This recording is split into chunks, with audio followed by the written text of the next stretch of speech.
Guys গোলালুর গেরাগুলা কাটার পরে দেন হচ্ছে গোলালগুলা লাগানোর জন্য টপের মধ্যে মাটি তৈরি করতেছি।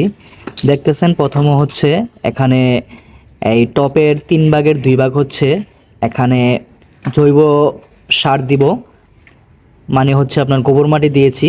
তারপরে হচ্ছে এখানে কিছু সবজির অবশিষ্ট যে অংশগুলা এগুলা দিলাম, কিছু ডিমের খোসা ছিল ডিমের খোসাগুলো দিলাম। দেন হচ্ছে গাইস এখানে হচ্ছে মাটিগুলোর মধ্যে আমি কিছু লাল সার এবং হচ্ছে মাইটা সার ইউজ করতেছি যাতে করে মাটির গুণাগুণটা ঠিক থাকে।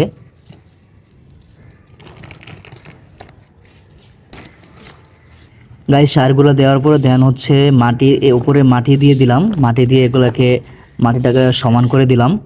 দেন হচ্ছে এখানে আলুর গাড়াগুলো লাগাবো। গাইস এখন আমি আলুর গাড়াগুলো লাগাচ্ছি। গাইস দেখতেছেন এভাবে